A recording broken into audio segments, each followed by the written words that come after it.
Améliorer la sécurité routière et diminuer l'accidentologie, c'était le but de la ville de Lyon en limitant la vitesse à 30 km/h sur la majorité des axes. La mesure est entrée en vigueur il y a un an, jour pour jour. L'heure est donc au premier bilan et d'après les premiers chiffres, justement, il est encourageant ce bilan. Une baisse de l'accidentalité de 22% et une diminution du nombre de blessés hospitalisés de 40%. La plupart des citoyens et des habitants comprennent la logique parce qu'en fait ils sont en demande d'apaisement de la voirie, de réduction aussi du danger routier. Voilà, donc il y a un bon retour. Il y a besoin aussi de faire des contrôles, de faire des aménagements. Les aménagements de voirie, ça prend du temps.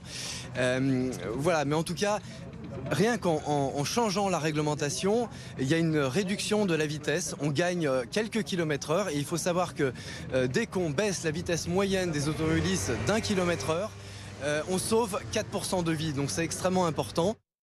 Fabien Bagnon parlait à l'instant des contrôles. Justement, il y en a eu près de 1300, 554 PV dressés. Alors les Lyonnais ont-ils levé le pied en voiture? Élément de réponse avec Adrien Blétry et Raphaël Blanc-d'Amour. Le cours d'Herbouville est l'une des voies à 30, peut-être la moins respectée de Lyon. Elle relie Caluire et Cuire au centre-ville et vous le voyez, là je suis à 30 km/h et on se fait doubler au même moment. On a croisé ce matin des policiers qui réalisaient un contrôle ici et ils avaient repéré des automobilistes à plus de 80-90 km/h.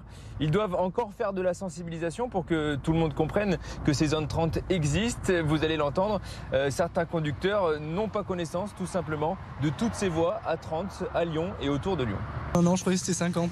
Comme ça vient de passer, je crois que c'est passé. Je croyais que c'était 50. C'est 3 points et 90. Okay. Voilà. Là, moi, j'ai pas fait attention parce que le quai après est à 50.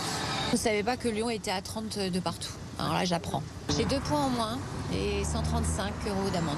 On se trouve maintenant sur la rue du président Edo Herriot et là aussi, il faut rouler à 30 km/h. En tout cas, depuis un an, depuis l'instauration de cette ville 30, il y a déjà des effets bénéfiques. Il y a 22% d'accidents en moins et 44% de blessés graves en moins. Cette ville 30 peut sauver des vies. Nous voici maintenant sur la fin de la rue Grenette, une rue où il faut aussi rouler à 30 km/h. Il y a des objectifs maintenant donnés par la métropole de Lyon. D'ici 2026, d'ici la fin du mandat de Bruno Bernard, 2/3 des habitants devraient habiter dans des villes 30.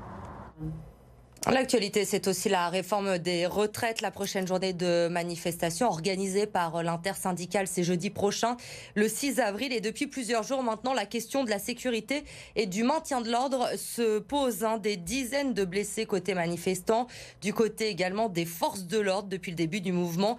Maxime est pompier volontaire, street medic lors des manifestations lyonnaises et il dit avoir été frappé par des policiers lors d'une manifestation. Maïva Komsi. Ce soir-là, en fait, je me suis fait frapper à ce niveau-là, à peu près, au niveau de la porte. Vendredi 17 mars, aux alentours de minuit, Maxime se fait prendre à partie par les policiers alors qu'il suivait la manifestation pour porter secours aux blessés. Alors, les policiers ont gazé la rue là-bas. Les manifestants ont pris cette rue pour échapper à la BAC qui a chargé. Et j'ai juste eu le temps de prendre 2 collègues à moi, de les mettre sur le côté. Et le policier m'a attrapé au niveau de la marche et il m'a mis 5 coups de poing au visage en dessous de l'œil. Des blessures constatées à l'hôpital dès le lendemain. Pourtant, selon lui, sa tenue de street medic aurait dû le protéger. On est visible, on a du coup le gilet haute visibilité avec les bandes réfléchissantes. Le casque est marqué avec le logo de l'association. Normalement, ils nous connaissent, ça fait maintenant 3 ans qu'on est sur Lyon. Donc on pense que toutes les violences qu'ils nous ont faites ont été totalement volontaires. Sa tenue, il l'enfile à chaque manifestation. C'est la première fois que lui et les autres bénévoles sont visés par la police. Sur cette vidéo, on voit 2 autres infirmiers de rue interpellés et mis à terre avant qu'un homme se présentant comme journaliste soit contraint d'arrêter de filmer. Depuis le mois de mars, on est constamment attaqué par les forces de l'ordre, que ce soit par des charges, des jets de grenades lacrymogènes ou quoi que ce soit. Alors que nous, notre rôle, c'est de venir en aide aux manifestants, aux personnes qui sont blessées. Mais à cause de ça, plusieurs de nos street medics sont réticents à l'idée de revenir pour le moment avec nous. Maxime et d'autres infirmiers de rue bénévoles ont porté plainte. Lui soutient qu'il continuera de venir en secours aux blessés, qu'ils soient manifestants ou policiers. 6 semaines d'attente en moyenne aujourd'hui pour obtenir son passeport. Mais pour cela, il faut déjà avoir un rendez-vous en mairie pour faire son dossier. Et ça peut prendre plusieurs mois dans le département. Jérémy Pain avec Olivier Jouglard.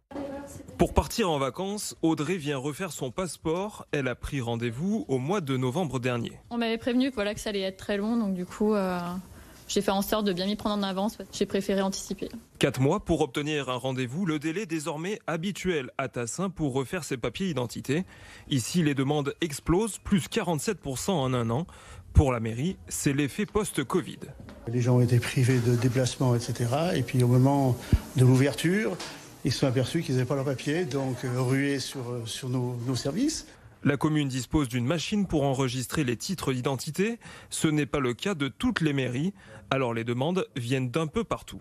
Il n'y a pas de territorialité pour les demandes de titres. Donc on peut même prendre une personne qui habite en Isère ou dans l'Ain. À Vaugneray aussi, il faut attendre 4 mois pour obtenir un rendez-vous. 2 fois par semaine, la mairie met en place des créneaux sans rendez-vous le matin. Pour être sûr d'avoir une place, certains arrivent même la veille au soir. Alors je ne sais pas s'ils dorment beaucoup, parce que le confort est quand même très spartiate. Mais oui, il y en a qui viennent très tôt. Oui. Le sujet est pris au sérieux jusqu'au sommet de l'État. Le gouvernement a été missionné de trouver des solutions pour mettre fin aux galères administratives.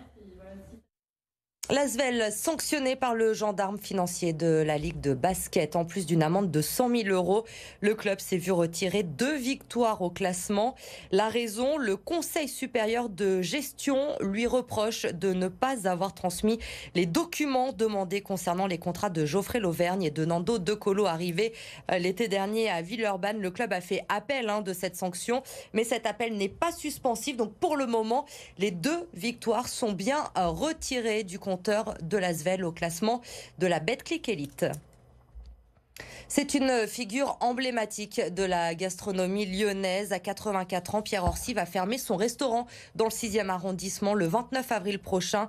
La brasserie Cazeneuve, située juste à côté et ouverte depuis 1979, va rester ouverte. Il va continuer de s'en occuper avec son épouse.